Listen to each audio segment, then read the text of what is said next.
The following is an opinion show, and nothing said in this show should be taken as fact or be taken literally. They're just goofing around, trying to have fun. You do like to have fun, don't you? Also, this show is not for kids, so listener discretion is advised.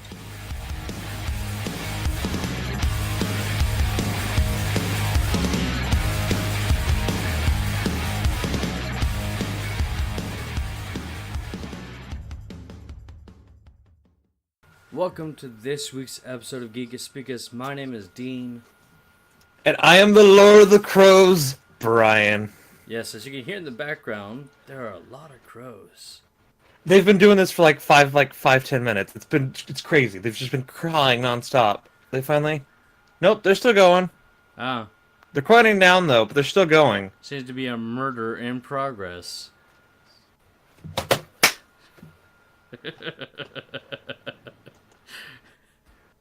That was a terrible, terrible joke. But no, welcome to this week's episode, everyone. How are you doing this week, Bryan? I'm alright. A little slow at work, but it's alright. Went and saw Deadpool 2 yesterday. I think we should do a spoiler cast at the end of this. Yep, spoiler cast at the end of the episode, everyone. We'll try and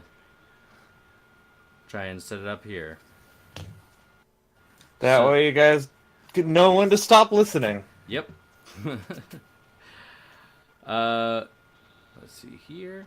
I think we're just going to go ahead and get into this today. No bad bit as per normal. So let's get into this. Caca. So starting off, it's trailer talk. Trailer talk. Alright, so we got a couple trailers showing up here. First one is we've got an extended Incredibles 2 trailer. Can I just say that I think we can confirm that Jack is some form of god now, because he could do anything.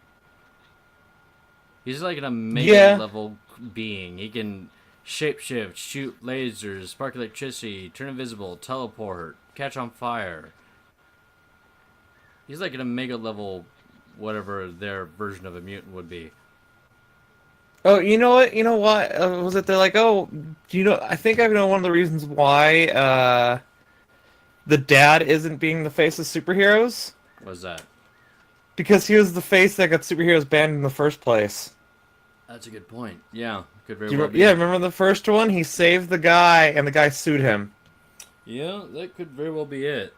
And it makes sense that we go with someone who'd be more popular. Yeah. I could not... Look, maybe I just wasn't an Incredibles fan. I'm not looking forward to this. This doesn't look like I want to watch it. I'm so looking forward to it. I am super not. I really am not. I am so looking forward to it, but I've been looking forward to this for quite a while. And Incredibles is my favorite Pixar movie. I don't know. I'm not a big fan of Pixar, and I don't like it. I really don't like it. I don't care. I really this movie could not have come back, and my life would remain the same. This makes my life so much better. Well, let's move on. I will see it. I will probably see it. I want to see it. I love the first Incredibles. I like the whole 60s homage thing they got going on. Right. And you got superheroes, and it's just so good. No, I'm good. So next we got The Predator. Is this a series we need to bring back? I feel like it wasn't. I mean, I'm maybe getting all curmudgeon on this, but I really didn't think we need to bring back the Predator series. I mean, it never technically went away. It just keeps coming back. Why? Because people like Predators, just like people like Aliens and Terminators and Robocops. Ugh. No, I'm good. Okay, well... Hey, you know what? It can't be any worse than AVP. Or AVPR. That's fair. I mean, that's fair. I just... I don't know. We didn't need another Predator movie. We had one, and it sucked. Can they just let the series die now? Please? Nope. This is getting Also, stupid. Predators was actually surprisingly good. The one where they go to the planet and they have to fight off a bunch of predators that are hunting them. That was actually pretty good. I'm good. No, I don't feel like we need another Predator movie. How about some new ideas, people? Let's do the same No, thing. you're right. Let's do the same thing we did in the first one, but in a city rather than a jungle. Well, that was Predator 2. Right. Like little, they're just repeating predators. Yes. You fight predators in two places. Well, three if you count AVP. You fight them in the city or in the jungle. And I guess a pyramid in Antarctica. Who of the counts? But technically, AVP is a different timeline.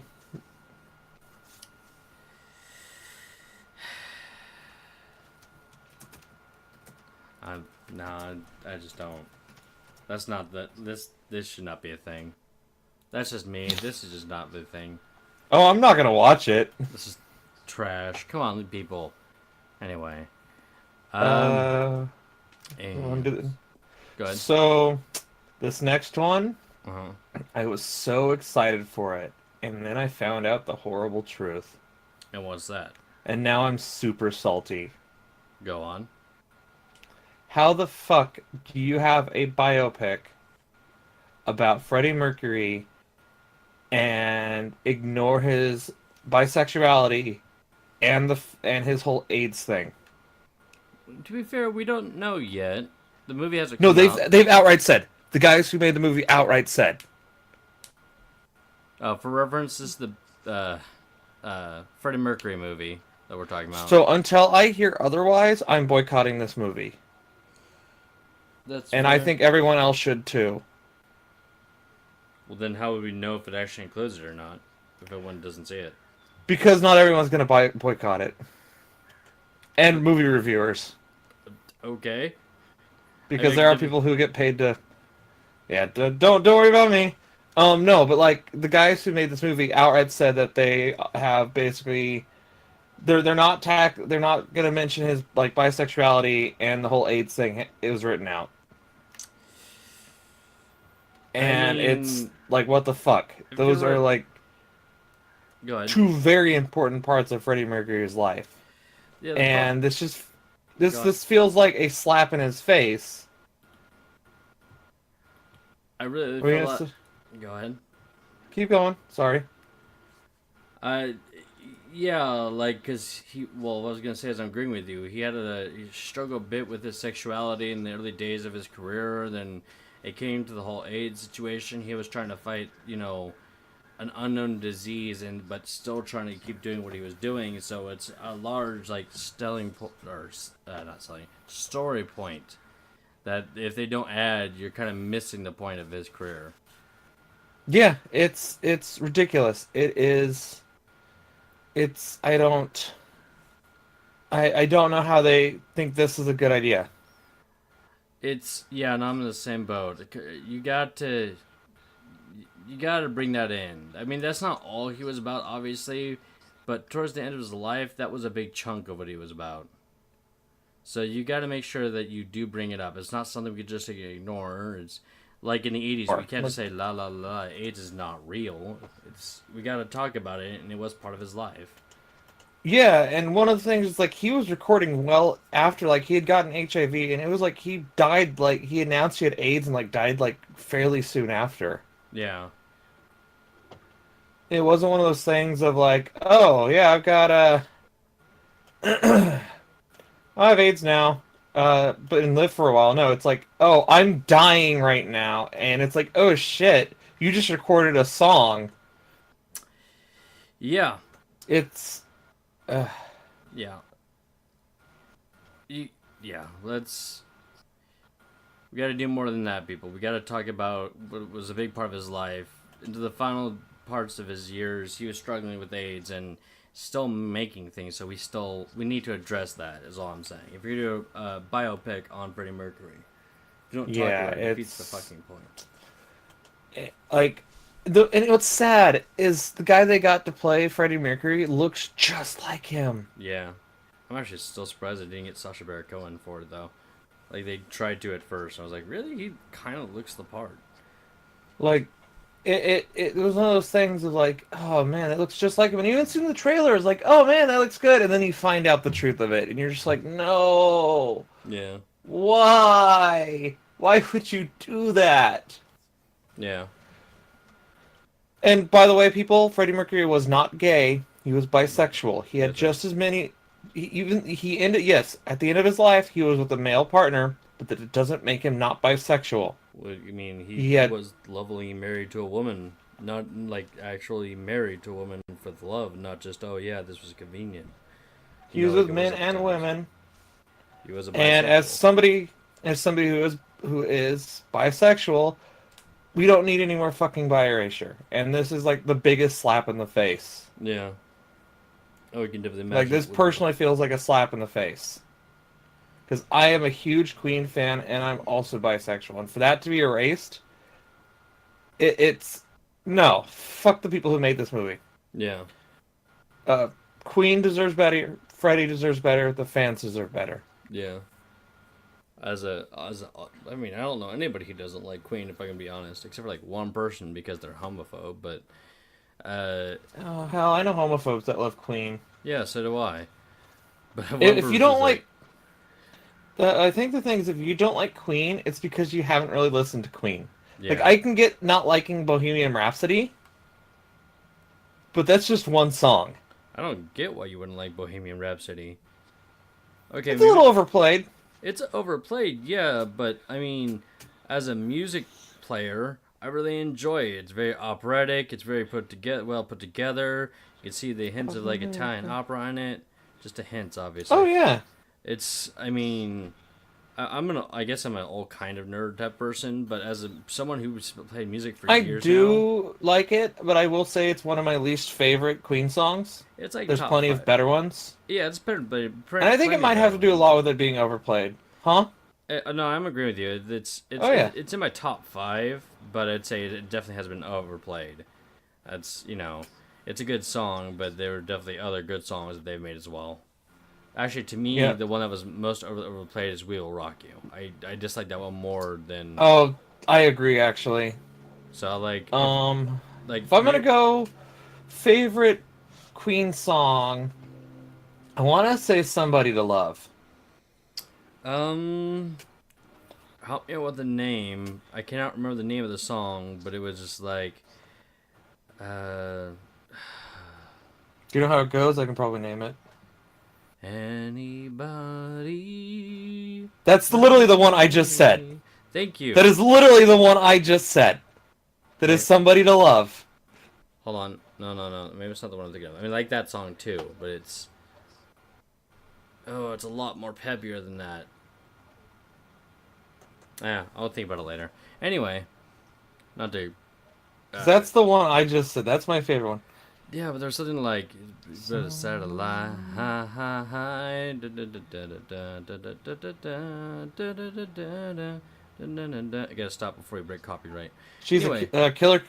Are you thinking Killer Queen? I think that's it. She's a killer. Hold on. Copyright.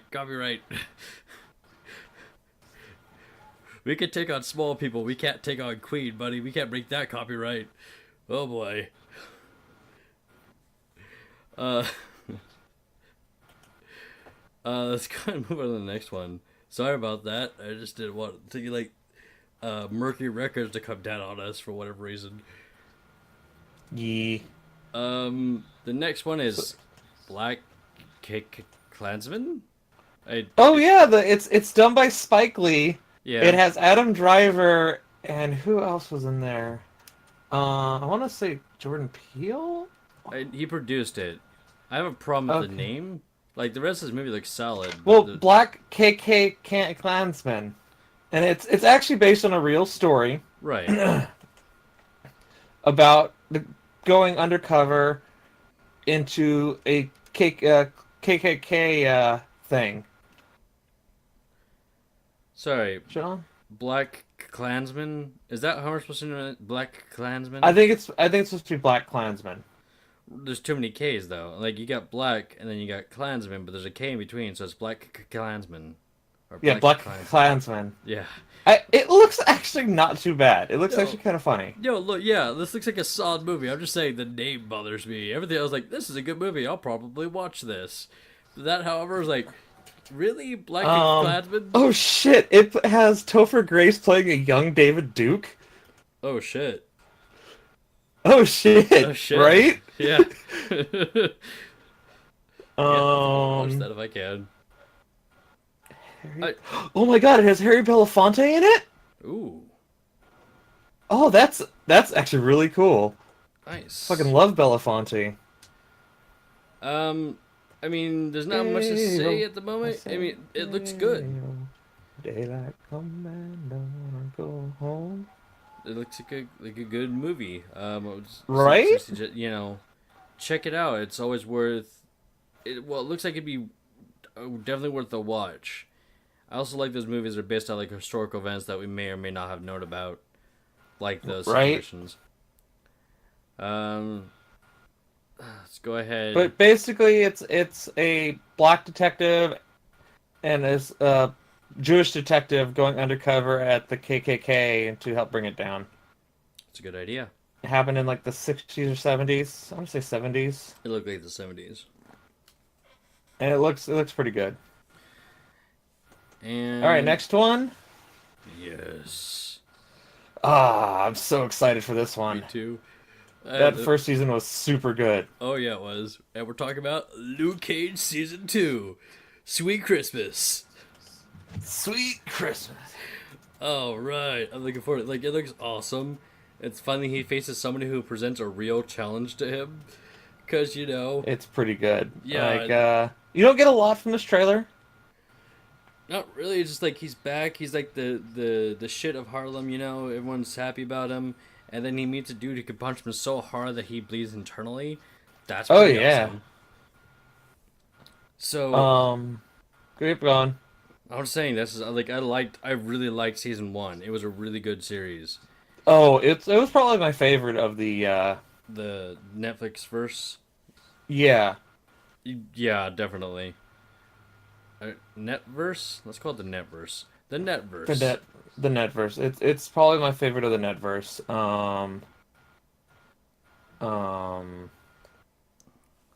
Yeah, it's definitely my favorite of the network. The Netflix, The original series. Netflix shows. I think followed by I really like Punisher as well. I haven't seen it yet. I'm behind. I guess I don't need to finish Iron Fist, but I need to at least watch season 2 Daredevil and then watch Defenders and Jessica Iron Jones. Fist was just so boring. Yes, it was. Yes, Like, it was. I wouldn't say Iron Fist was bad. It was just boring. Yeah. The lead was boring. The storyline was because they're bringing in we talked about this several episodes ago. Was the Hand? My memory shit. They bring in this and it's this as a villain. I'm like, I just don't care. Can we just all proclaim that we don't care about Iron Fist? I don't know anybody who actually liked Iron Fist. Everyone's just like, it's No, alright. you know what's a good Iron Fist story was the one where he goes and has to face all the other he has to fight the other immortal weapons. Oh, the other Mortal Weapons. Gotcha. Yeah. That was a fun one. That was a fun one. Was him facing the immortal weapons See, yeah, because they were all unique and they Right. all had like weird powers. yeah, that would sound like it would be awesome to watch, or read. Excuse me. But yeah, I don't know. It sucked. Iron Fist season 1 sucked. Maybe season 2 will be better if they make one, but season 1 sucked. Luke Cage season 2 actually looks good, by the way. You should all watch that trailer on YouTube or whatever you use. Because this is, I mean, I'm looking forward to this. I really am. Totally. And then the next one looks like Deadly Class, which wasn't really a trailer, just Yeah. behind the scenes stuff for some comic book, and it's being done by the Russo brothers. Same people who So did. it can't be all bad. Yeah. It's based on a comic book. It looks like Harry Potter if it was made for assassins. I mean, Okay, to be fair, Harry Potter was kind of about making soldiers, but whatever. Assassin Potter. Assassin Potter, there you go. Harry Assassins? No, Assassin Potter. But it, like, we don't get much, but it is an interesting concept, so they've got me in at least interested. I'll keep an eye out on it, I guess. And the next one I'm sure you're excited about. Fantastic Four is back, baby! Not in the series that we would like, but we're getting them back in the comics, and that's awesome. Yep. And it looks like Valeria and Franklin have aged up. Yeah. This is looking good. I'm looking forward to this myself. We're getting the original cast. We're getting the Human Torch, Invisible Woman, Mr. Fantastic, and Ben Grimm. Ooh, yeah. Yeah, we're getting the OG Fantastic Four. We're not getting, Future Force or whatever. And you know what? It's about damn time. Well, it's what happens when Fox decides not to hold on to their shit for too long. They keep thinking they'll make money off of that series, and let's be honest, we're all just tired of their shitty movies. You've made no money off of this, Fox. No, actually, is it Fox who owns No, yeah, Fox owns Fantastic Four. Yeah, Fox owns Fantastic Four. They bought a bunch of IPs. It's mostly just like Fantastic Four and the X-Men universe, so. But yes, the first family is back. Let's go ahead. I mean, do you have anything you want to throw in there? No, I'm good. Let's go ahead and hit some news. So this one, we're waiting. I'm just saying. So we should be expecting royalty checks from yeah. Disney soon Disney. because they are doing a Lando movie. Come on, we called it. We called it before you announced it. Legally speaking, you stole our idea. Come on, Disney, hook us up. We'll just take residuals. You even have to bring us on. Yeah, no, we just like a little bit of residuals. Yeah, we don't need a lot. We just want enough to keep this show going. That's what we want. And to get new equipment. I want all the fancy new equipment. Speaking of which, by the way, they announced that, because we mentioned this previously with the Bohemian Rhapsody one, they've announced that Lando's sexuality is pansexual. Which makes sense to me. It literally does. It totally makes sense to me. If you don't... Okay, going into my LGBT knowledge, because I know a lot of people don't know the difference between bi and pan. Bi, when it comes to pan, it means you don't care what genitals the person has. Go on. That's the biggest difference. Is if you're a pan, you don't know, it doesn't matter to you. It doesn't matter if that person's a man or a woman, trans, alien, just as long as they're you like the person and not their sex. Yeah. When you're bi, you still have a little bit of that I'm into the person's sex. Technically, I do consider myself pan. I don't care what person's genitals are. It has to be the person. If it's a man, it's a man. If it's a woman, it's a woman. If it's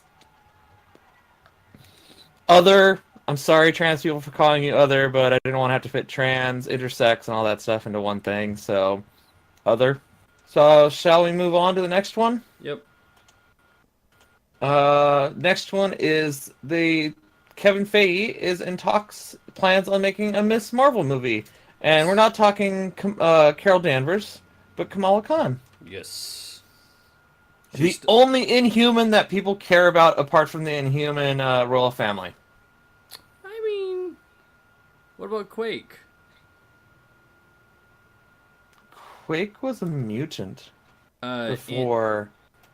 Or was she? Quake she's an Agents of S.H.I.E.L.D., both the show and the comic, and both versions No. she's an Inhuman. Is she an Inhuman in the comics? Yeah. Well, nobody really cares about her. The only reason people care about her is because she became Skye in the show. Nobody cared about her before that. Yeah. Nobody cares about her in the comics. Yeah, well, I mean, nobody cares about the comics because no one's reading the Agents of S.H.I.E.L.D. comics. But I guess since she got populated from Agents of S.H.I.E.L.D., she can. Fine, people care about her. I am sure there are other Inhumans that there are actually important. We're just not thinking of. Is because they don't get the limelight.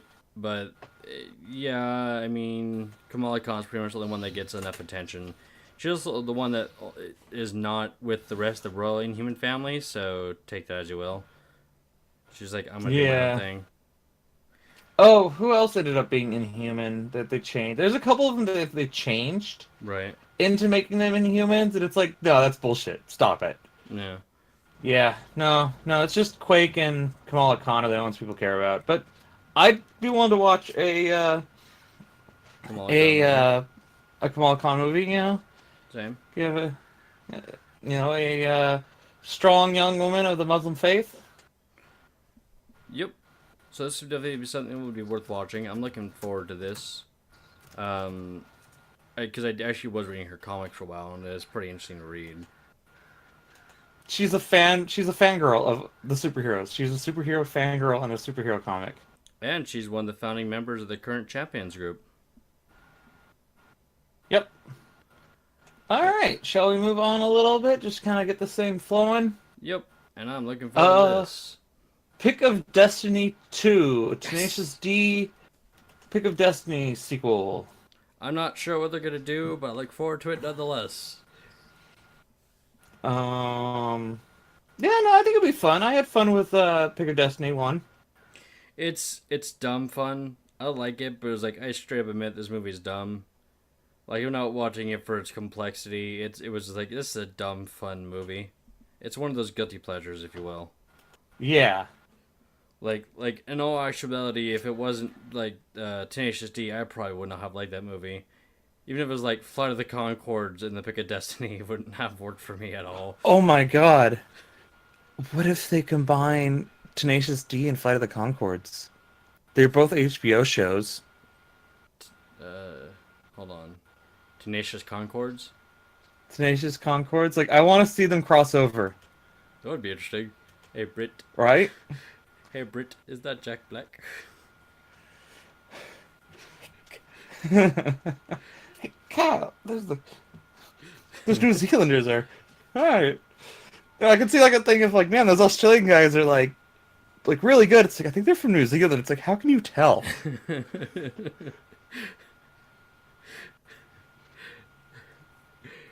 I'm looking forward to this, and I kind of want that crossover to happen. Okay, Bill and Ted 3 is scripted. So what was it? First, Bill and Ted's Awesome Adventure, Bill and Ted's Bogus Journey, Bill and Ted's Alright Wanderings. I was thinking Bill and Ted the Autumn Years. Well, no, you got to do the same kind of naming convention. No, okay. Bill and Ted's Subpar Lark. No. Bill and Subpar Ted... Wander. Yeah. No, Subpar. No. So you had Journey and Adventure. Yeah, we need for adventure or journey. Well, you gotta have a synonym to those. Yeah. So... Bill and Ted's Subpar Destiny? Or Destination? Escapade. Yeah, there Escapade. You go. Bill and Ted's Subpar Escapade. We should call out the name of the episode. Bill and Ted's Subpar Escapade. There you go. Bill and Ted 3. Bill and Ted's Subpar Escapade.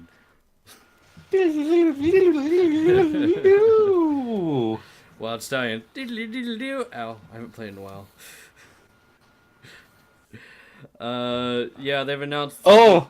Go ahead. Also, you got, like, Deadpan Keanu Reeves now. Oh, yeah. I have a feeling that he's going to be I don't think he could reset his role and play that old character. I really don't. No, he can't, but that'll make it even better. It'd be like, what happened to you? No, you know what I want to see? What happened to you? Oh, somebody killed my dog and hacked my computer and stole a bus.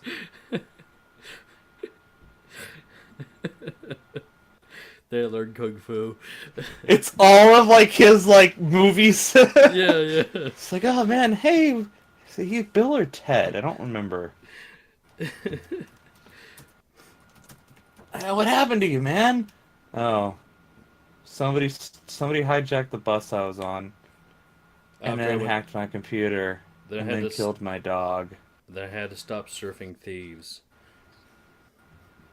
Okay, so he was Ted. Keanu Reeves is Ted. But I did learn Kung Fu. That's the bright side. Let's move on. I can joke about this all day, but let's move on before I do. Toho is planning a Godzilla cinematic universe, and Shin Nice. Godzilla 2 won't be making the cut. Which I like. I don't want Shin Godzilla to be part of a Godzilla cinematic universe, because Shin Godzilla is different enough that it needs to be its own thing. Yeah. I wonder how they're gonna do it. Are they gonna just bring in? Cause You know what I mean? yeah, I know what you mean. I wonder how they're going to do it. Are they gonna like bring in just a bunch of different kaiju? Are the kaiju gonna team up to defeat a bigger kaiju? Like, what is their plan for the cinematic universe? That's all I'm asking. Um, let me see if it says on here. Blah blah blah. After 2021. Oh, basically they're just pulling. They're basically doing what they've been doing with Godzilla for like the last like 20 years. Like they did it with the Millennium series and the Heisei series and stuff. But they're just Hmm. calling it a cinematic universe to appeal to a wider audience. I So mean, same old with Godzilla, oh, okay, nothing new here. which I'm all for because fucking love Godzilla. Yeah, I'm looking forward to this. I still need to watch that Netflix version. I've been busy with shows. I just finished Black Lightning, It's and it was awesome. it's not bad. The Netflix Godzilla wasn't bad. But yeah, we're gonna get a Godzilla cinematic universe, and I'm pretty sure the Godzilla fans are squeeing on the inside. Why? What about you, Brian? Are you squeeing on the inside? Yes, I am. More King Ghidorah will always be happy. Nice. Oh shit, we should have watched this trailer. We'll have to come back to it. And um, I can't describe how much I don't want this to be a thing, but that's because I'm already was bored with the movies. Cause Uh, go ahead. I don't think this movie. I don't know. What we're talking about is a Lord of the Rings Amazon series that looks. I don't know. I don't know enough about it to make an opinion. The Hobbit movies were really bad, but the Lord of the Ring movies were really good. Really boring. Um, oh shit! I found a trailer that we should have watched. Oh well. Oh. It's basically Muppets. It's basically like Homicide: Life on the Streets meets Sesame Street. Oh yeah, I saw that yesterday at the preview for Deadpool 2 when I was there for Deadpool 2. Opinions on it? Um, I don't know what it is because it's actually like the third or fourth iteration of this kind of thing. I don't really care for sex joke puppets. I just never found it funny. That's a puppet. All right. It's squirting silly string everywhere, and the entire theater was cracking up in laughter. I'm just like, eh. Okay. God damn it. Hold on. Where are you being so weird?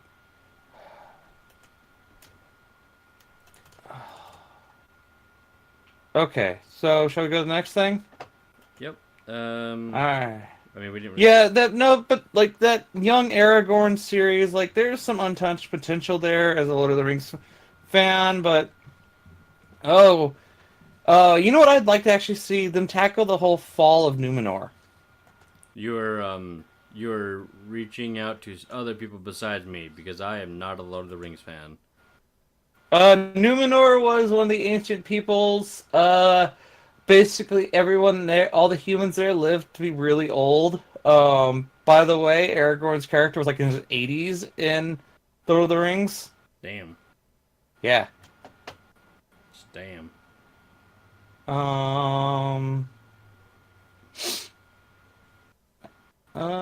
So next one on there was apparently another Tremor series. I knew about the one that got canceled that was on Sci-Fi, but apparently there's another one that had Kevin Bacon in it. I do not like this, and like it looks good except for one thing. Like they act like Kevin Bacon saved the day, and basically ignoring the other three movies that did not have him in it.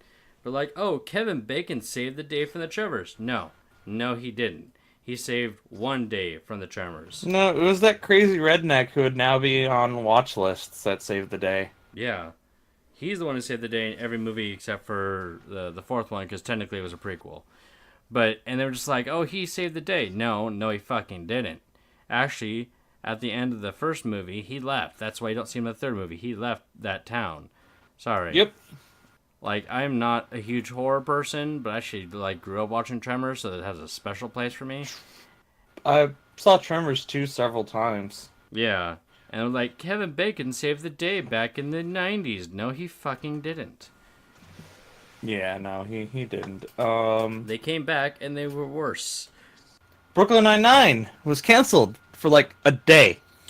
And immediately picked up the next day by NBC Universal. Which is funny, is because NBC actually owned Brooklyn Nine-Nine. Really?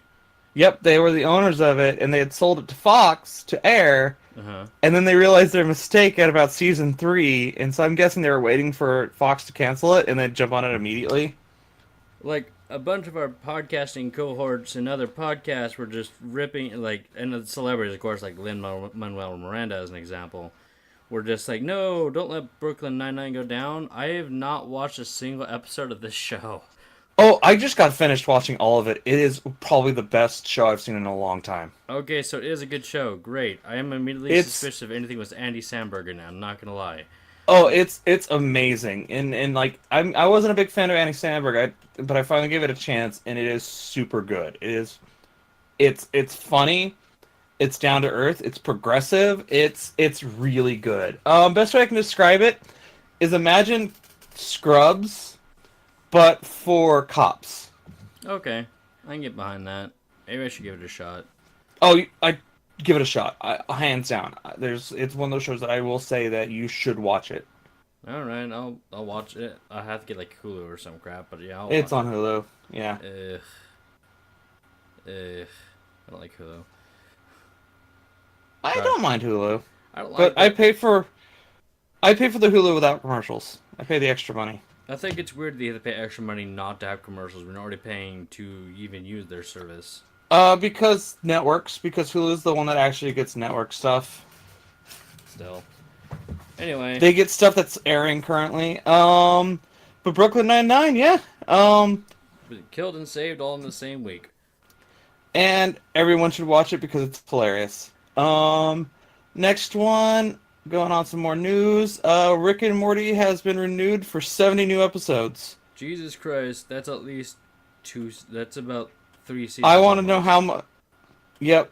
And I want to see, and knowing how Dan Harmon feels about Rick and Morty fans, this is going to be beautiful because I think it's just going to be them like making fun of Rick and Morty fans. Well, specifically, like he likes the fans. He doesn't like the poisonous ones. You know, just like the ones who look down on women and stuff like that.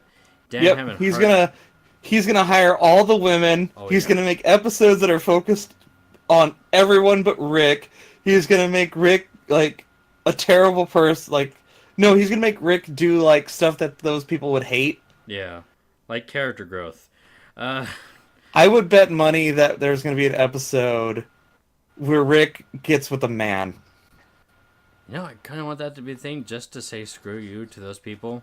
I really kind of want that to be a thing. Yep. Yeah, but we're getting 70 new episodes. That's roughly 3 seasons, I want to say, in, like, TV talk, I guess. But I'm sure when people find out, they flip their shit. So, yeah, Rick and Morty, and then other great news for Adult Swim. Harvey Birdman, Attorney General. Yeah, and I'm wondering how they're going to do that, because he died at the end of the original series. Spoiler alert to an old series now, but he died at the end of the series. How the fuck are they going to do that? I think they're going to hand wave it. Yeah, probably. Just like, oh yeah, this happened, but we're not going to talk about it. Yep. And then Stephen Colbert is playing the president, but he also played Seven. Seven. Nice. Yeah, I'm looking forward to this. When they announced it, I was super happy because we have not. Obviously, the series ended. It was probably the one series that really got me to watch Adult Swim at the time when it came out. I liked that one, and I really liked C Lab. Venture Brothers. Venture Brothers, good. Yeah, I need to finish that series. And I admit I loved Aqua Teen Hunger Force. I did in its early days, and it just stopped being funny.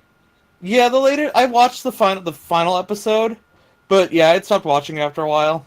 But like, Why nothing really else to add to that? Yeah, we're gonna get new Harvey Birdman, which is awesome. my name is Harvey Birdman, a journey along. They're bringing back Thundercats again. Yeah. So people are super salty about this, and I want this show to last 20 seasons because of how salty people are. Yeah, well, because people are salty. It's childish. Yeah, well, fucking get over it. Like, okay, I get you don't like it. I get it's childish. I get it's this, but you don't need to fucking get so salty about it. Like, chill the fuck out.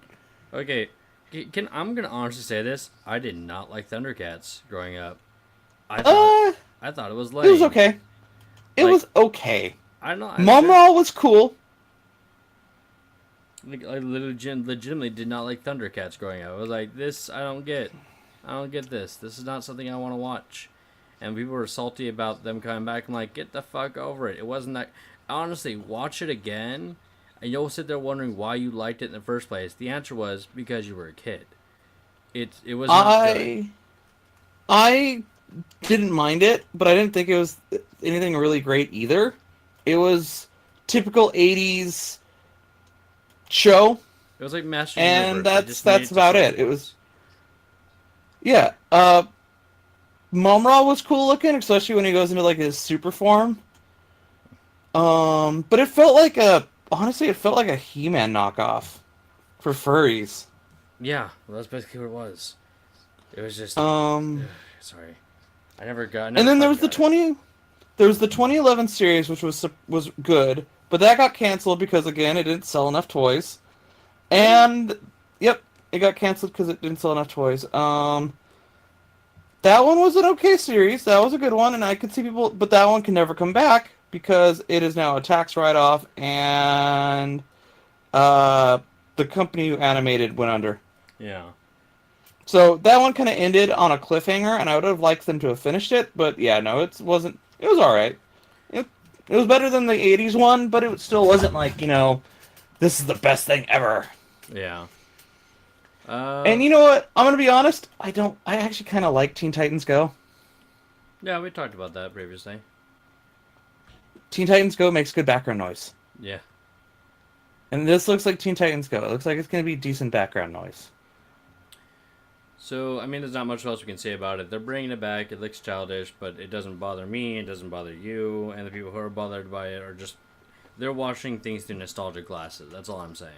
And they need to learn to fucking chill. And grow the fuck up. Sorry, I'm not with the Thundercats crowd here. Same with the Masters Universe. Someone's like, let's bring back the Masters Universe. I'm like, how about we not? Is that an option? He-Man! Oh, there's that She-Ra cartoon that's coming out on Netflix. Yeah, I know.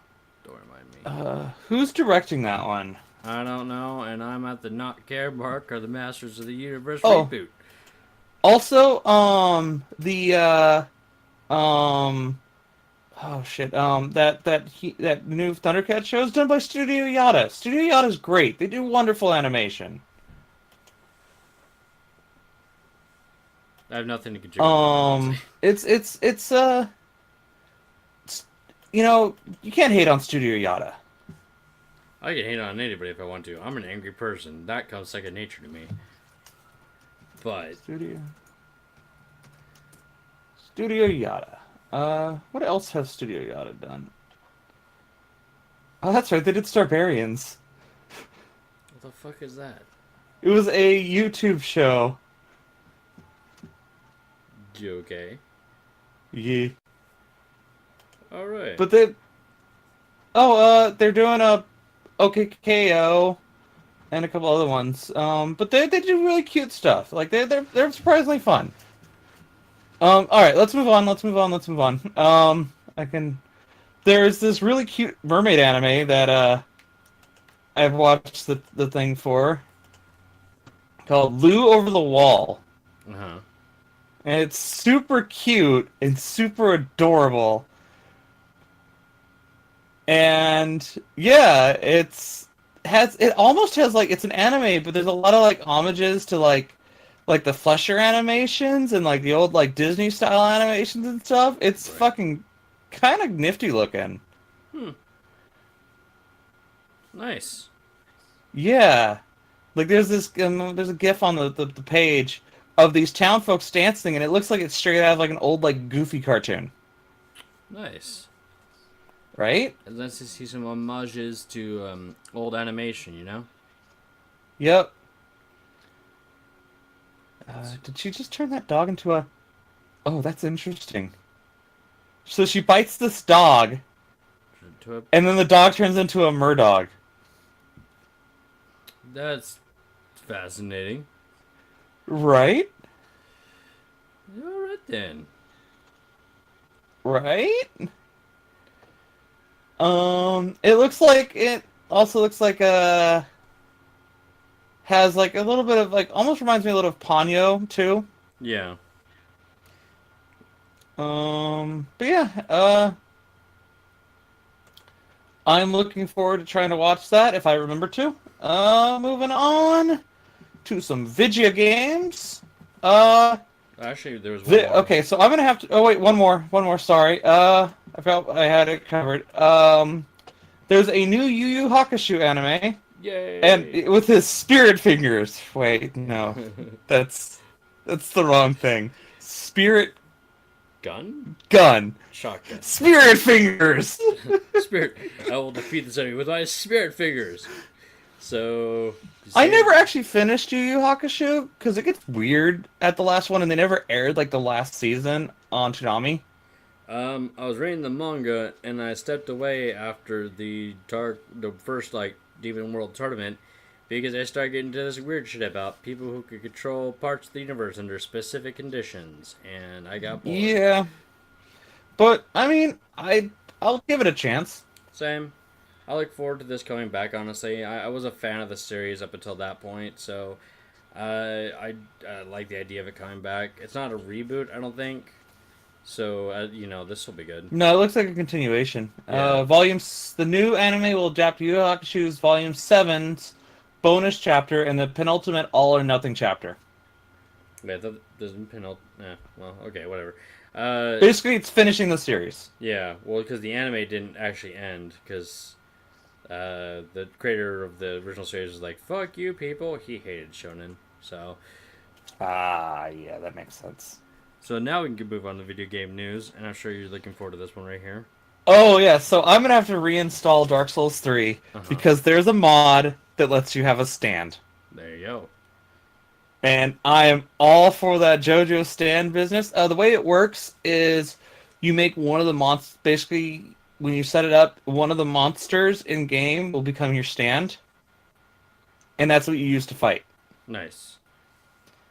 And it can be it looks like it can be powered up and strengthened and stuff, but yeah, it's one of the monsters becomes basically like an ally for you as a stand, and you can like dismiss it like a stand, and you can also pose in Dark Souls 3, so it's perfect. Nice. Crazy noisy. Fucking love JoJo.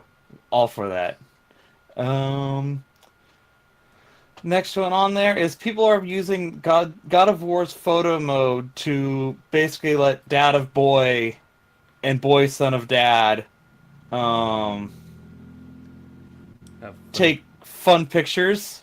Yes, Dad of War is making fun pictures with their Photoshop mode. So I can dig it. I'm looking at some of these pictures. I really dig it. Right? Dad of Boy and Son of Dad. So somebody first comment on here, I scroll down, is when is the dad humor update coming? Chris' son is like, Dad, it's cold here. Then go stand in a corner. Why? 'Cause it's 90 degrees. Dad. I'm looking forward to the dad joke DLC. Anybody else? Dad joke DLC? Blah blah. Dad, I'm dying. Yep. Hello, dying. I'm Dad. Dad, you're on fire. Fire. No, I'm not. I'm on the ground. Dad, no, seriously, you're dying. uh, Oh, okay. So the She-Ra cartoon is being done by the same people who are doing. It looks like they're doing the. Sorry, I was looking up earlier, going back to that DreamWorks animation team, mm-hmm. and I think it might be done by the same people who are doing. Fuck. Voltron. Oh, cool. So it actually could be good. Yeah. Okay, so next one on here is. I have a real question. What's that? How is Melee still popular? You know, Like, how is it still as big as it is? You know, I don't know. I'm not part of the Melee crowd anymore. I'm not part of the Smash crowd, for that matter. Like, I played Smash. Yeah, I love I have Smash 4, and I kind of want to see the rosters for Smash 4 Switch. But I'm looking at this thing of this new Smash. So Nintendo doesn't want the best Smash Bros. Melee players in the world at its big tournament. Why is that? Um, Well, what is the reason that they give anyway? I'm looking. Well, I know the top ones will be at Evo, and that's the big fighting game tournament, the big fighting game tournament. Right. But that one has open invitations. Basically, they're not a fan of the competitive Smash scene, and they want like normal people at their tournament.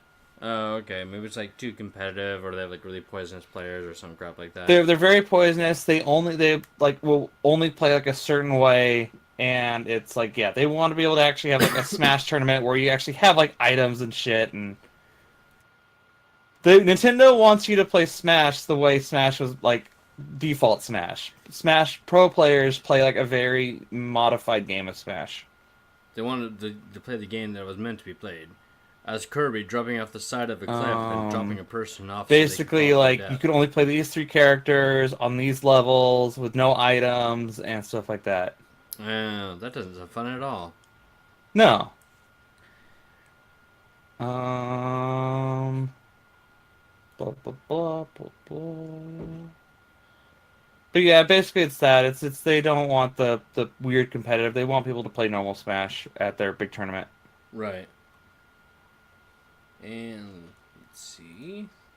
And so this it's not on there, but it was on a side list that I want to bring up. Smash players plead with each other to please, for the love of God, stop selling so bad. No. guys, please go. If you're gonna go to a convention, a tournament, or anything like that, take a goddamn shower. No. Take a fucking shower. Yeah. Even if you don't think you smell bad, take a shower. Yeah. No, like, I have friends who actually do the cosplay. One of them does them professionally. And, please, for the love of God, shower before and after going to a con, if I'm going to be honest.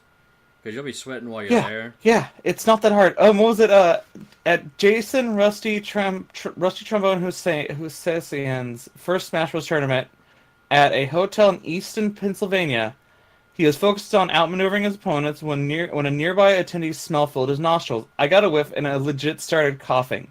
It smelled like he worked in a crematorium. His voice getting louder, Husseinian continued, "This was hosted at a hotel. How on earth do they provide showers for people? Free soap, free toothpaste, and people don't shower. Have you gone outside? Have you met somebody?" The next day he was saying the same people still reek. Like, guys, take care of yourself. And you know what? You'll feel better if you take a shower. Yeah, you really do. Trust me. I know it's for people who are lazy, that could be, or with depression, that could be a bit of a pain. But you'll feel better, physically speaking, after taking that shower. So take a fucking shower. And was it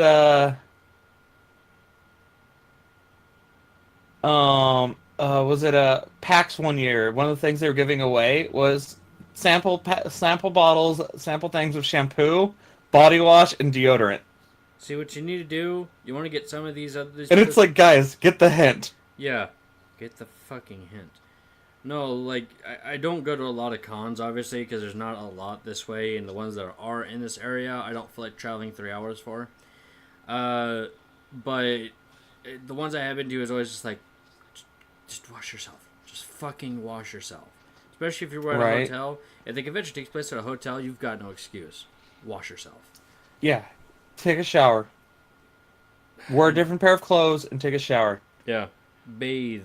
Not something I thought I'd have to ever tell anybody, but bathe. And if you're cosplaying and are wearing the same cosplay outfit the thing, change your fucking underwear and wear an undershirt. Oh, God.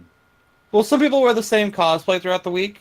Right. But you can easily avoid having that smell really bad if you wear an undershirt and you change that in your underwear every day. Yeah. No, please do. For the cosplay, for the professional cosplayers there, for the people who had to be at the booths, for those people that you're bothering to sign those items. Yeah, nobody wants to be around you when you smell like death. Body. Yeah. Let's move on to the next subject here. Yeah. No virtual consoles coming to the Switch. Now, I haven't really read this article. I was going to go ahead and let you explain what they mean by that. They're not putting a virtual console on the Switch. So they're not. Go ahead. You know how I don't know if you know, but the 3DS and the Wii U had a virtual console. Right. They had old SNES games, old Nintendo games on there, and that's actually most of my 3DS games are from the virtual console. Right. Currently, there is no plans to put a virtual console on the Switch, even though that would have been amazing because the Switch could power some good stuff, so you could have been able to play GameCube. One of the things it has the power to put GameCube games on there. Could you imagine being able to play I know the Wii U had some 64 games. Right. Correct me if I don't know if I'm right or not. Oh yeah, it did. So the Virtual Console is a branded shop with a limited selection of classic games from NES, Super Nintendo, and N64. The Wii, the 3DS, and the Wii U had Virtual Console. My 3DS, I have Link's Awakening, I have Link to the Past, I have Earthbound, F-Zero, I've got a bunch of games on there that are old Super Nintendo games. And it's just basically, and with the Switch, that would have been so great to have. Could you imagine having a single Nintendo console where you could play all the old Nintendo games on? Yeah, we could play Twilight Princess on the road, or you can play Final Fantasy for the SNES days. Yeah. But, yeah, no, they're not letting you. There's no virtual console. Which is lame. Come on, guys. It's just an emulator. Literally, you could do it. That's all it is an emulator, yeah. You have the software on. You have the capability of doing. The Switch is strong enough. Oh, man, you know how cool it would have been to have, a GameCube stuff? Yeah. Be able to play, Wind Waker mobile? Yeah. Well, actually, you can do that now, but yeah, I get your point. Yeah. Oh well. Yeah. Switch still looks really good, though. So, moving on to the next one here. I don't know what they call him, but the guy who created Nier is telling people to stop complaining about fan art and cosplay, which I totally get. Yoko Taro. Yeah, there we go, Yoko Taro. I totally get that. Yoko Taro, yeah. He was also the guy who's he found out that people were making NSFW artwork. Yeah. He actually keeps a zip file whenever he finds art and things for his Nier stuff. He adds it to it, and then he hired the guy. He found out somebody was making NSFW. He saved it all, and then he found there was a guy who modeled an actual anus into 2B, which is the main robot in Nier Automata. Nier Automata.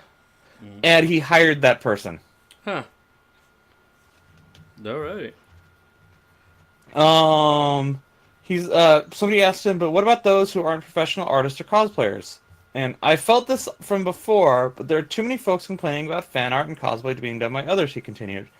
It's okay if illustrations are no good, or if they don't like anything like the character. At the very least, I'm happy. Generally speaking, those folks doing it because they like it, and I think people on the outskirts shouldn't moan and complain. I mean, they're right. Don't want to complain when someone does it. If someone wants to do it, then let them do it. That's just their fandom. So, calm the hell down. Yokotaro, you're a good dude. I hope you keep getting work. Yeah. Wonder what the next near game is going to be about. Oh, more weird robot shit that takes hours and hours to beat. I don't know, because the first one wasn't a weird robot shit. It was weird magical shit. Oh yeah, and didn't isn't Drakengard part of the series? Yeah. That series is weird. Let's just leave it at that. Yep. That's an understatement. And let's move on, because I have a thing to add on to this. I saw this earlier last week. The developer, one of the original developers for Pokemon, shares rejected Pokemon designs. Oh, okay. So I found I found the order for the Nier games. It goes Okay. Drakengard, Drakengard 2, Nier, Drakengard 3, Nier Automata.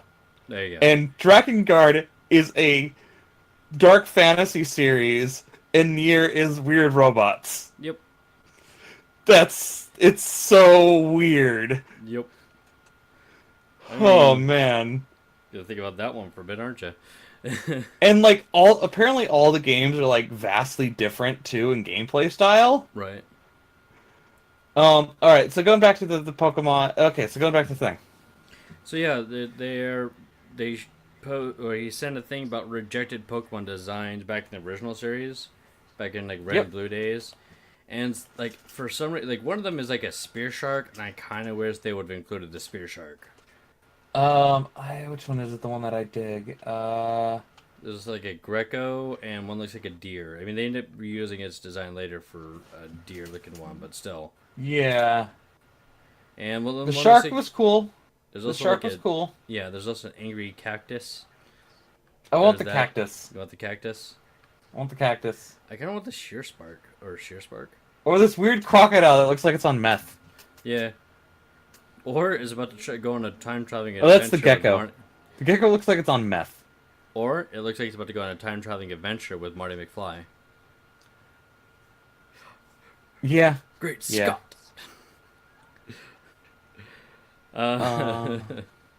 But yeah, some of these fan arts people have done look really interesting. Right.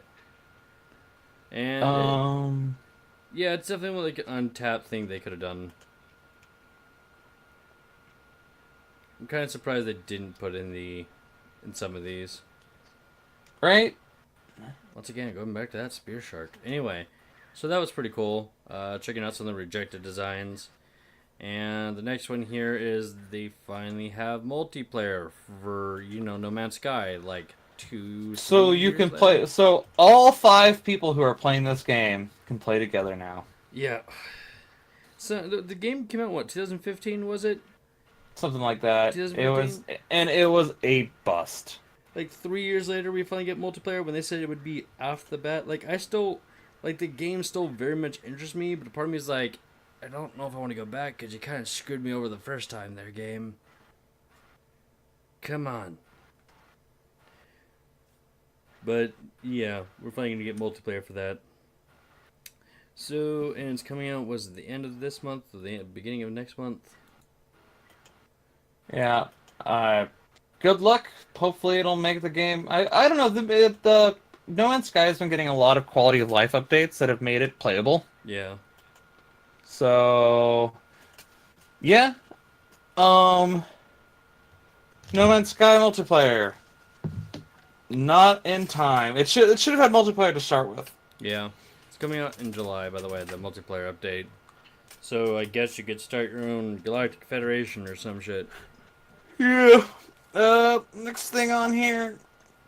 We'll move on. Shenmue 3 has been pushed back to 2019. Until it comes, much like Kingdom Hearts 3 and Half-Life 3, I won't believe it until it actually comes out. Wait, Shenmue 3, Kingdom Hearts 3, Half-Life 3, Half-Life 3 confirmed. Half-Life 3 confirmed. Half-Life 3 confirmed. And and someday your grandkids will be able to play Kingdom Hearts 3. Yeah.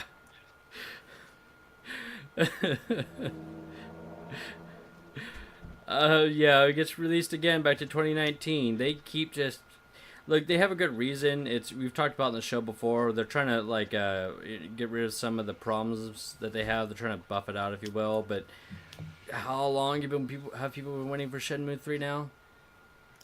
Since the Dreamcast, Yeah, so we're talking a good many years now. We're like good many years. almost 20. Yeah. Moving on.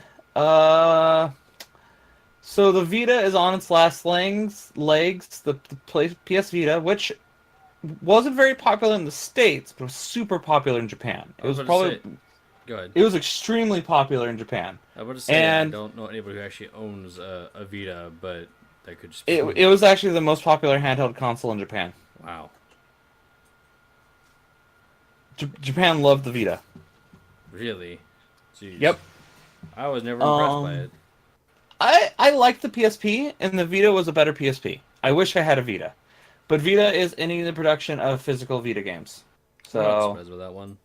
You're right, yeah. though. It's on its last legs. Yep. That's usually a sign of a console's reaching the end of its life, is if they stop making the games for it. But Well, I mean, E3 is coming up, so maybe they're going to announce a new new handheld? Yeah. That'd be interesting. The thing... Oh, that's what Vita had. The Vita had, like, the Persona games. Oh, nice. So, Like yeah. Persona 4 Golden and some of those dancing games, which I always thought were weird. Yep. But, yeah, Vita didn't do very good in the States. But, oh, it was, like, super popular in Japan. And that's the thing. Right. Speaking of Japan, if you live in Japan, Nintendo is hiring for people to work on the new Zelda game. For all that one Japanese person that listens to our show. Yes, we're talking to you. I don't know your name, but we're talking to you. They're hiring. If you want, Nintendo is hiring. It's in northern Japan, from the looks of it. But there you go. Yes, whatever you said. Let's go and move on to the next one, then. Yeah, I have no idea what you said about the Zelda hiring thing, but yeah, if you live in Japan, go ahead and apply. Next one on there is Dragon Ball Z. Dragon Ball Fighters, I'm sorry. Which I had just recently gotten the DLC for, including the soundtrack DLC, which has all the anime themes in it. Uh-huh. So I can fight to Chala Head Chala. Nice. And I have Bardock and Broly, who are both really good. But the first event is you're fighting a boss Frieza, like a much powerful Frieza. Right. And you'll get rewards for fighting him. Nice. Yeah. And it's basically everyone has to try to beat this Frieza, and all the wins are counted across players in all the regions. Nice. Speaking of Dragon Ball Fighters, I'm gonna skip down a bit. Someone who actually summoned Shenron in an actual in a ranked match. Nice. Which is the first time it's happened, because summoning Shenron is kind of hard. It's hard to do. Right. But yes, somebody did it. Nice. Speaking of fighting games, by the way. Go1, who's a Japanese player. Blah blah blah. Yoshimitsu has been announced for Soul Calibur 6. Which is no doubt he's been in every Soul Calibur. Yeah. It looks like he has this power that lets him pull souls out of people and then cut their souls. That's a new one. That is a new one. I mean, if there's an animated series for this, I'm not aware of it. And if he did it in Tekken, I don't recall that. Well, so. Yoshimitsu in Tekken is a different Yoshimitsu than the Yoshimitsu in Soul Calibur. Yeah, I know. But I was saying, under any example we've been given so far, that's not been a thing he's been able to do. Well, actually, the thing is his sword has always been able to do that. They just never had it in the game. It's always been in the fluff, though. Oh. Okay. His soul's one of those, weird Japanese swords that can suck souls out of things. The fuck have I been playing? Dude, Namco fighters are weird. They look realistic when you, at a glance, but they're really weird when you think about them. Soul Calibur and Tekken are both really fucking weird when you think about it. Okay. It's like Metal Gear. Metal Gear looks, oh, it's this, standard, stealth action, spy game, and then you actually look into the story and you're like, oh, this is all insane. Gotcha. Yeah. I see what's going on here. Yeah. Microsoft makes a controller for the disabled. The disabled, less than abled. Yep. I guess that would be not the right term here. Handy capable. Let's go with handy capable. The handy capable people. The disabled. Displayed. I don't. I mean, this is a cool concept, but I'm not showing what is it for? Do you yell at the controller? What is? Oh, those are big buttons. Those are big buttons, and you can add there's a ton of slots in the back to add other buttons and triggers and stuff on there. Okay. It's for people with limited mobility to be able to use controllers. Gotcha. Nice. Way to increase your market, Microsoft. Yeah. Maybe you'll finally get that sweet disabled people money. Now that people can play it without having to try too hard. And let's see. This next one, there's actually been an update on, by the way. Is there? Yeah. So the news here is that Steam is going to start censoring games. That, as it turns out, was a mistake. That was someone I guess someone went haywire and did their own thing. That was not supposed to happen. Gotcha. There is, according to one Reddit, a theory that there's been a religious group slowly taking over Valve to try and do this kind of stuff, but Valve has come out and said that this was a mistake. Because I like my big booby puzzle games. Even though I don't really play them, I'm all for the big booby puzzle games. The big booby. Especially Honey Pop. Honey Pop was super cute. Yeah. Okay, so that's fine. We'll just keep an eye on that. Maybe it might start if it starts happening more. I am suspicious about maybe of religious groups. But moving on to other games. So we just got into Dominaria and Magic, and now it looks like we're going back to Ravnica. Again, it doesn't for the third time. It doesn't feel like it was that long, and this isn't Magic the Gathering, people. Go ahead and snore out now if you're uninterested, but they went to Ravnica, what was it, like 4 years ago? Something like that? And you know what? I love Ravnica. Ravnica was probably one of my favorite planes. I love the books. Ravnica's super cool. I like Ravnica. I played a Simic deck. I was super into Ravnica. But we just got back from Ravnica. Bit more time, people. I know you're trying not to make any more universes, but make some more universes. Why haven't we been back to Kamigawa? Because that was one of Magic's most disliked sets. I loved Kamigawa, and my Spirit deck was super good. Oh, you spirits! Everyone used spirits and ninjas at the time. Come on now. Oh no, my Spirit deck. What it did is it used the Spirit Shift, and basically I could if Spirit Shift, I think it was if your creature dies, you could bring out another one of this cost or lower. Right. And it was based all on that. So I had some really good spirits, and I can get just about anything out of my deck if I did it right. Sorry, I'm still that's awesome, and also I hate those decks because fuck you, I've faced them. But blue green for life. Black red, Rakdos. Rakdos was my favorite guild. Oh, see, I was a Simic player.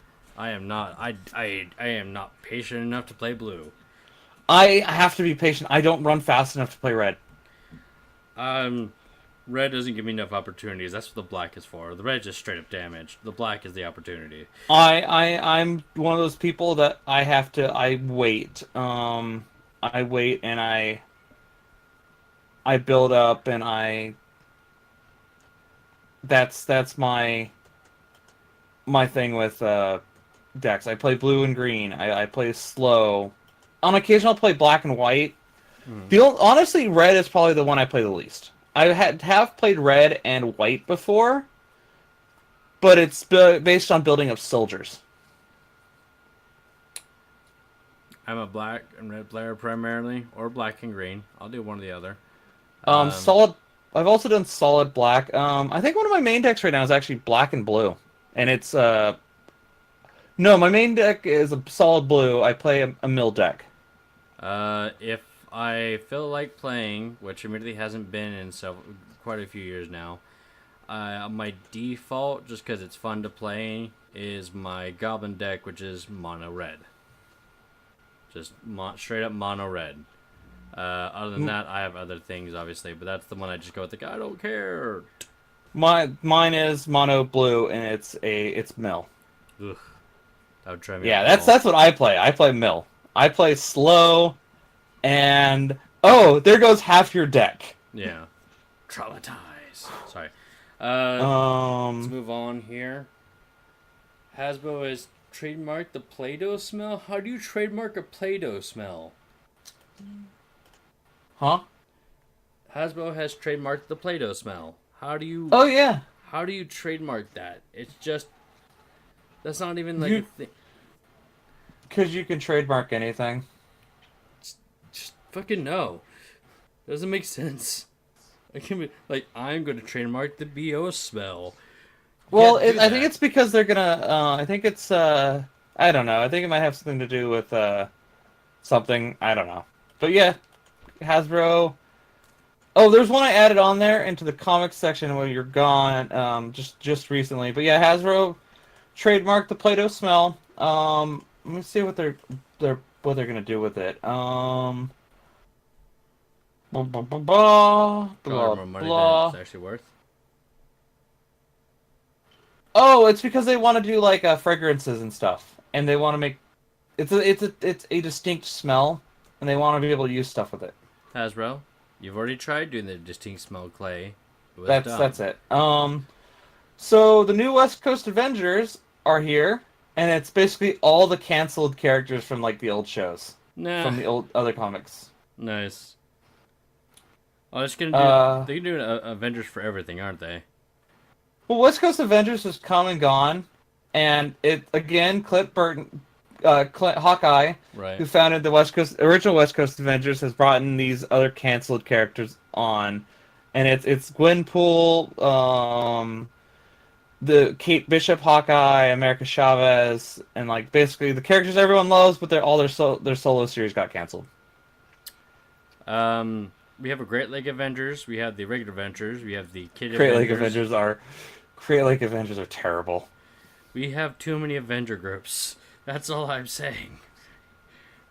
We got the Canadian Avengers, the Lithuania Adventures. We have got the Southeast Asia Avengers. Yeah, they cover the entire Southeast. We're not going to get into any controversy there. They're in the Bangladesh Avengers. We got the India Avengers. Those are not the same group. Don't mistake the two. What are we gonna? I mean, what else are we gonna need? I mean, honestly. The if you say Space Avengers, Sub-Saharan Africa Avengers. Okay, but say if you say Space Avengers, technically you already have that in Alpha Flight. But let's yeah. But no, well so the ones that are actually there is you had the Avengers and West Coast Avengers. Yeah. And then you had the Great Lakes Avengers, and they all died. Oh. I did not read that series, and suddenly I kind of want to. The Great Lakes Avengers were all jokes. They were all, like, joke characters. Let me look up the Great Lake. Actually, I think Squirrel Girl was the only surviving member of the Great Lakes Avengers. No, she's part of the, not US... West Coast? No, I mean... No, I'm talking originally. Oh, yeah, no, I'm talking about what she is now. She's part of the... Oh, shit. She's part of AIM at the moment. Oh, yeah, but no, Squirrel Girl was one of the original, That's weird. Oh, because okay. she's Canadian. Well, you gotta remember, the Great Lakes are in Canada. No. Oh, I was talking about, Squirrel... Oh, okay. I thought you said she was a West Coast Avengers. My bad. No, Great Lakes. Yeah. So, the founding members of the Great Lakes Avengers are Mr. Immortal, who has the power, to resurrect, basically... Oh, God damn it. Load. His power is immortality via resurrection, so he dies and then comes back. No. All right then. Dinosaur, which Uh-huh. is like a dinosaur lady. Uh-huh. Big Bertha. Oh, a dinosaur died in the first Great Lakes Adventures. Is basically a woman version of the Blob. Yeah. Flat Man, who's a man who is flat. Is that really a power? I mean, that's more of an inconvenience. That's that's the whole thing with the Great Lakes Avengers. Doorman, who can make portals, and then like other ones, recruits. Squirrel Girl left the team because she felt they were relying too much on her. That sounds She or accurate. she showed up in Great Lakes Adventures #2, and then left. But yeah, he's the Great Lake Avengers are basically the reject Avengers, and I think Yeah. they even got. I think there was even a comic where they got sued by the actual Avengers, and they have to mention that they're in no way associated with the actual Avengers. What I think is weird is they got a dude called the Door who can create portals, and he just went with the Door. Like, there's a lot of names he could have gone with. You know, Wormhole wouldn't be a terrible one, but he went with the Door. Yeah, it's pretty great. Like they're pretty bad. That Um, sounds bad. moving on. So science has successfully transplanted a memory between two snails. Turns out memories are attached to your RNA. So, Total Recall is a possibility now. Mm-hmm. Obviously, the reboot, not the original, because we're still not on Mars. That was the good one. So I'm looking at the Soul Shift stuff, and the one was the Soul Shift X. Oh yeah, but yeah, no. Snails. They use some sort of sea hair thing, like a sea hair. And yeah, they transplanted memories between the snails. Cool. Total Recall is going to happen now. I'm telling you, we're going to get a Total Recall situation. Yep. And the next bit of news here is that the cast of the Avengers all got a tattoo. Yep. The Lord of the Rings cast did the same thing, and also like the Lord of the Rings cast, there was one guy who opted not to do it. Yeah. In the Lord of the Rings cast, it was the guy who played Gimli didn't do it, but that's because he's like allergic to the tattoo ink. Right. This one is Mark Ruffalo opted not to do it, but it didn't say why. He seems like the type who would have opted out of that. Yeah. So let's move on. Oh, okay. Who got the last one? It's saying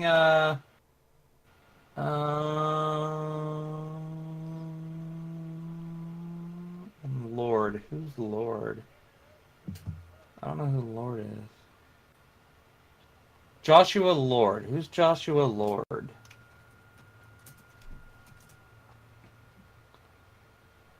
I feel like I should know that name. Robert Downey Jr. got the idea for the original Avengers to get a matching tattoos, but getting it turned out to be easier said than done. Logistically, even in the midst of promoting Avengers Infinity War, they were scattered across the country. Johansson and Evans were currently performing in Lobby Hero, had the tattoo work done in New York, while Lord flew to Los Angeles to tattoo Downey Jr. and Renner and eventually Hemsworth. But then each Avenger turned the tattoo gun on Lord, and who ended up being the sixth person to receive the tattoo after Mark Ruffalo didn't join in. Joshua Lord. Oh, he's a tattoo artist. Okay. That's so yeah. They basically the guy who tattooed him got a tattoo. Cool. Japan is running out of whiskey. No. Japanese whiskey is pretty good. There was a Japanese restaurant I went to for my buddy's birthday, and they had some good whiskeys there, but they had a sake that was like $700. Oh. Yeah, For the whole and bottle? I've looked up reviews, and all the reviews were basically you just have to try it. There's no way to explain this. Is it for the whole bottle? Is that why? Are we looking at the whole bottle of $700? We're taking like a shot. The whole bottle. Okay, well, at least you're getting the whole fucking thing at that price. Jesus Christ. I'm sorry, I'm cheap. That $700 I could use for many, many, many other things. It would not be worth it. Like, this is I really good. do want to buy a bottle of it. I want to buy a bottle of it. I'm sorry, I just can't see myself spending $700 for whiskey. I wish I Or had the sake, seven hundred excuse me. dollars. I wish I had $700 to buy a bottle of sake. I would like, I Does could it use, better be the best goddamn sake I've ever had at that price. But yeah, I'm looking at this article about how it's Japan's most polluted whiskeys released are vanishing. Why is it vanishing? Is what I'm trying to look up. Oh, because they've become popular around the world and they don't make enough. Oh, wow. So basically, people are out buying their production. Oh, gotcha. So Damn. yeah. And because whiskeys take Forever. years to make, they literally don't have enough. Right. So that's why. Okay. Let's go ahead and move on to the next one then. So somebody's been trolling racist with a banana puppet on Yep. Twitch. Mm-hmm. That's awesome. That's awesome. That's why I wanted to bring it up, was because because racists deserve to be mocked. Yep. And Google has officially made it part of their code of conduct to not be evil, which to me sounds So like Google can now be evil, guys. yeah, it's like do not be evil. I feel Beware, like Google, for they shall bring upon the end times. I just feel like that they're gonna go ahead and that's a ruse. You know, that's how every villain company starts. You know, oh yeah, we're not evil. Turns out we're ran by space Nazis or some shit like that. I think they're up to something. They have to be up to something. Yeah, they have But- to be up to something. I mean, if you add it to your code of conduct, something's gotta be up. Yep.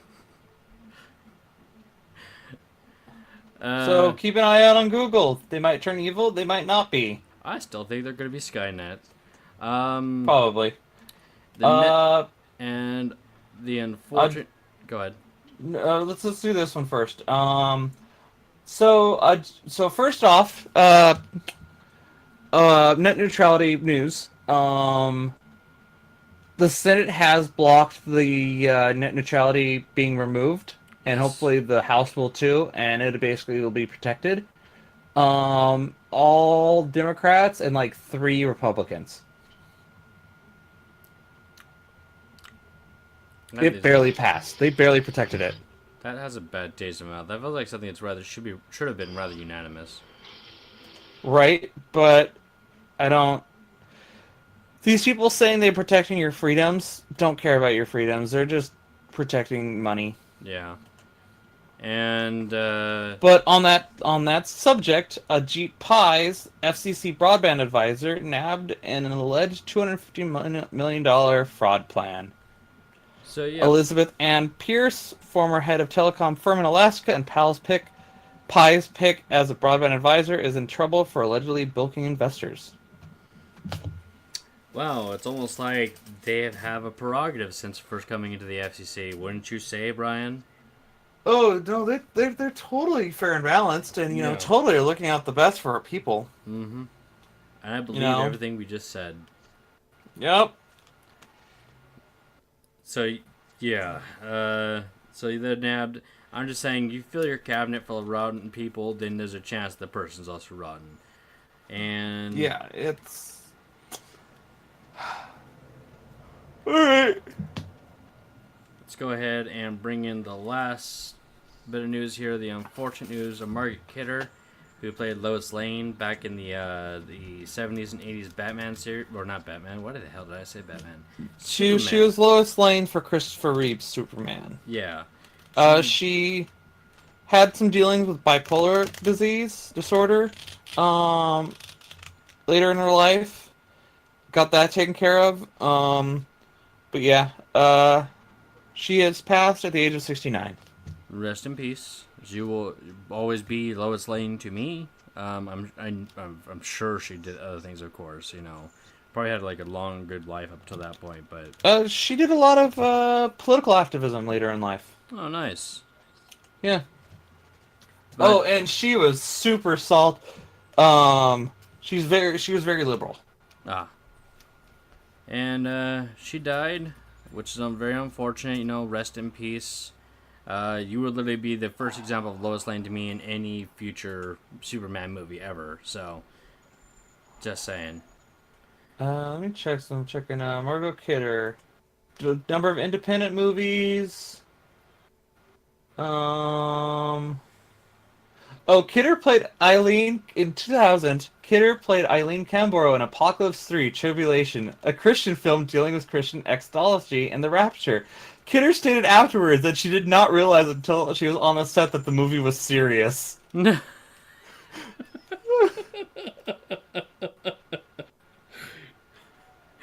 Um, she... Oh, she dated former Canadian Prime Minister. Health problems. She was a political activist. She was a supporter of LGBT rights. She was a Bernie supporter. Well, Yeah. she will be missed. Rest in peace. And if you... Well, yeah, rest in peace. Yep. And let's go ahead. This is the point where I think we're going to go ahead and just jump into our review of Deadpool. Oh yeah, so if you guys haven't seen Deadpool 2, as always, we'll catch you guys later. Y'all enjoy your life. Follow us And on you know where to Twitter. find us. Yep, follow us on Twitter, Facebook, subscribe and review. We do want to hear from people. Message us at gspeakus@gmail.com. You can see Dean's twittering on the Geekus Speakus Twitter, and I've been using my own Twitter more often at Arxist. Yep. Follow us, and I try to post occasional funny things, so feel free to follow us and figure out what's going on. We also use that to get and give insight out to our audience as to any new projects that might be coming up. So, or if we're doing anything else. So, check it out. So let's go ahead and just jump into this. Not delay. Deadpool 2. Spoiler alerts for all those who are listening. What'd you think? Deadpool 2 was better than Deadpool 1. Those movies are better than they have any right to be. They really do. Because this one was more because they didn't have to worry about the origin story, right? So there was enough free time to just kind of jump into it. And it's just there's just throughout the whole movie just laughing. The soundtrack was amazing. That did you notice the scene when they're running through the orphanarium there? They got that really dramatic music was like "Oh shit balls." Oh shit balls, oh Yes. shit balls, oh shit balls. The fucking Juggernaut, who was played by Ryan Reynolds, by the way. Oh, nice. Ryan Reynolds played the Juggernaut. I was still waiting for him to say, "I'm the Juggernaut, bitch." I don't know why, and it never By the way, the happened. Juggernaut's in this movie. Yeah, Juggernaut's in this movie. Heads up, everyone. I love the acoustic version of "Take on Me" was amazing. Oh yeah, no, that was great. That really sad scene at the very end where he thought he was gonna perma-die, which I thought was funny because if you just remove the necklace, he doesn't perma-die anyway. Oh, so I love the bait and switch with the X-Force. Yeah, right. They specifically filmed scenes to only put in the trailer. Right.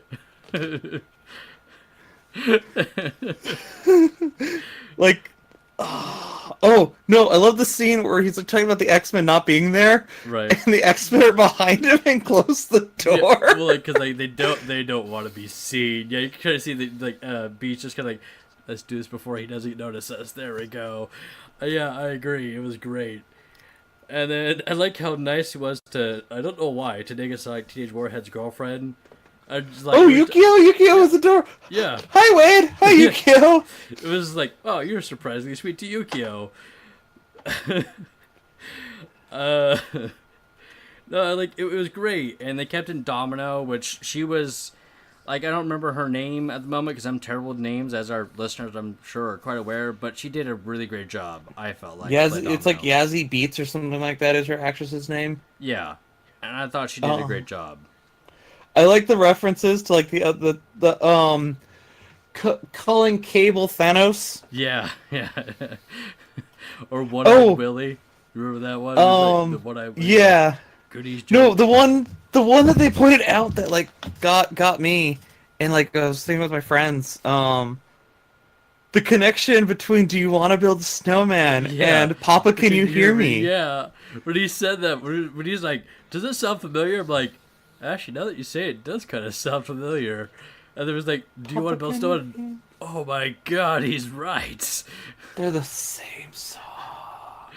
Oh my Papa, can you god. hear me? What I really loved, like, I love the entire movie. Don't get me wrong, very enjoyable. My favorite scene though was the after credit scene.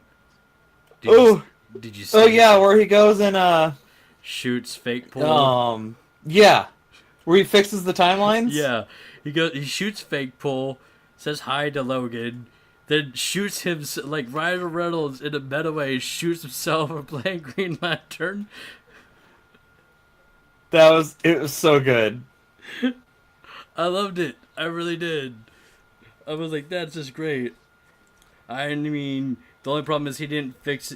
Technically, he didn't fix the storyline because whenever he traveled back in time to do it, he did it to save his girlfriend, which removed the motivation through the entire movie to save Russell in the first place. But Well, that's not how that time travel works. Also, because you can see with the cable, it doesn't work that way.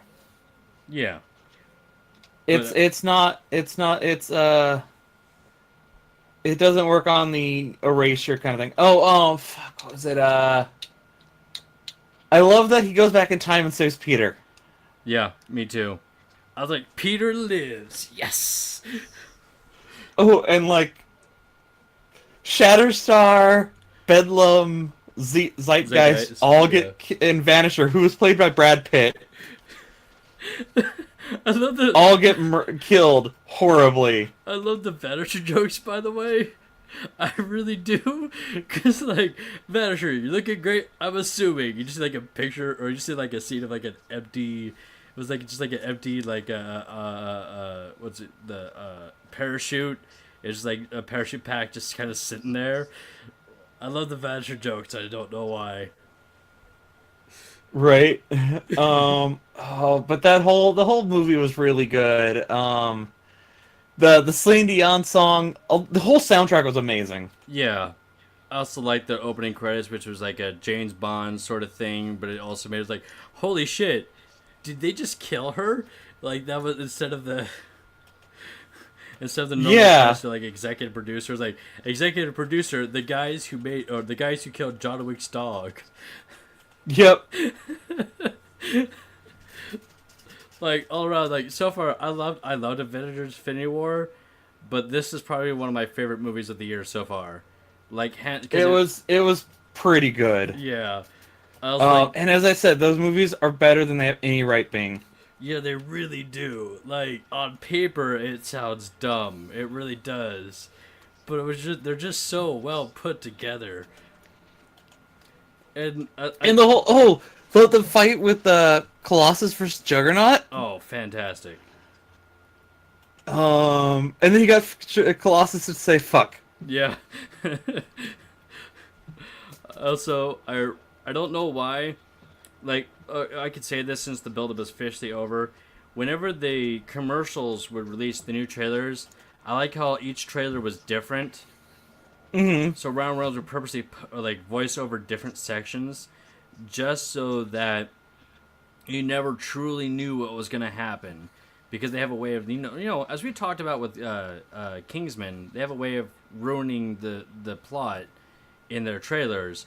So they do is they purposely make confusing trailers, and I like that. So it's like you don't know what's actually going to happen. You think it's Yeah. going to happen, And I like really as I said, they bait and switched the X-Force. yes, The trailers had extra recorded content and made it look like the X-Force were going to be an important part of the movie. and they were not at all, except for Nope. Domino. Domino was, I also like it just kept going X Force. X-Force. And Domino was great. Domino Oh, was yeah. super great. I look forward to her coming back in any future movies. Just saying. Like, luck isn't a power, as she's, like, perfectly parachuting down, avoiding all of the crashes. When she fights those guys at the end, like, most of them are injuring themselves. Yeah, like the one dude where like the like lands on his own knife. That was all. That was like literally in the movie theater in that scene, you could hear everybody in the audience going ooh whenever those guys would die. It was fun. It was a great movie. Also, somebody brought their kid with them, who's like their 10-year-old kid with them, who's like 2 seats down from me. I don't know. Now I don't know how Don't to. bring your kids to that movie, guys. Yeah, I don't Baby know. legs, baby legs, Deadpool. Yeah. No. Was it the Juggernaut? It's like, I'm gonna rip you in half. Yeah. I don't know how to parent for reference, but if you are a parent, you're doing it bad if you're bringing to see Deadpool. It's not a family comedy. It really don't bring your kids to see Deadpool. Yeah, it's not a kids movie. It really isn't. This is not Big Hero 6, guys. Don't bring your kids there. This isn't even Avengers. Yeah. Super don't bring your kids there. But no, the movie was great. So far, my favorite movie of the year. And we've had a lot of good movies this year so far. But, yeah, it's... Like, if I had to rate this anything, like in a grade scale, A+. Good movie. Oh yeah, no, totally, I agree. But, I mean, yeah, there's not much else I can say about that. It's just, it was a good movie. It's funny. It has a great soundtrack. It's pretty damn good. It hits at all the because even like when more spoilers, whenever Wade's wife dies, I legitimately felt sad for Wade Oh yeah. because they're built up in the first Oh! movie. That scene was, yeah, no, he spent the whole first movie like trying to get back with her. No, that the whole scene, it was really, I loved the fucking part where he finally grabs the guy who killed his wife, It looks like he's hugs him, yeah, and then jumps into the way of a truck. yeah. It's a very Deadpool thing to do. By the way, he will now and always he will now and will always be the voice of Deadpool in my head now. Ryan Reynolds, he is now the always will be in my head as Deadpool. He will now be like Kevin Conroy was the Batman standard. He is now the Deadpool standard. So Yep, he is. He's a good Deadpool. But yeah, I think that's more or less it. Unless just anything else you want to add. No, not really. I know E3's coming up soon, Yep. so we'll have that. But yeah, no, that's about it. That was our spoiler cast, and once again, you can catch us on the social medias. Yep. And of course, we should have because E3 is going to come out in June. It's currently in late May. It's about May 20th is when we record this. So we'll probably do an E3 special like we did last year, and then San Diego Comic-Con in July. Yep. Like he said, you can follow us on Twitter, Facebook, Tumblr. We really need to update our Tumblr. Our Tumblr has like not been used at all. And as always, the Twitters, Geekus Speakus at Geekus Speakus and at Arxist are our Twitters. Yep. If you want to email us, feel free to do so at gspeakus@gmail.com. We want to hear from people. We want to hear what you think. Give us comments. But I think that's more or less it for this episode. Yep. And I hope you all take care of yourselves. Well, let's end it like we normally do. My name is Dean. And I'm Brian. Have a good night, everyone. Peace out, y'all.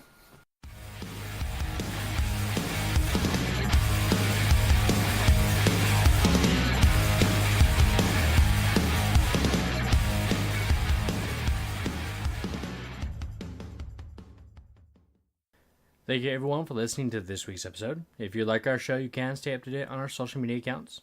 You can find us at Facebook at facebook.com/Geekus Speakus or on Twitter at Geekus Speakus. You can follow Bryan as well. You can find him on Twitter as well. You can also find us on Tumblr, albeit we haven't updated it in a while. We can now be found on pretty much any platform. So we're now on Google Play, Apple Podcasts, TuneIn, and Spotify. If you want, you can also email us at gspeakus@gmail.com. We'd love to hear back from you guys. I would like to thank the band The Spinwires for their song Girls Like You. You can find them on Bandcamp for their newest album. And Pukatari and Friends from Kevin McLeod of Incompetech.com. And down for his awesome logo that we have received. And, I say this every few episodes, and I probably should say this more, but it is thanks to you that we have gotten this far. We actually do appreciate you guys who recommend us to your friends and family. I know we're not everyone's cup of tea, but we appreciate it nonetheless. And thank you for listening. Have a good night, everyone.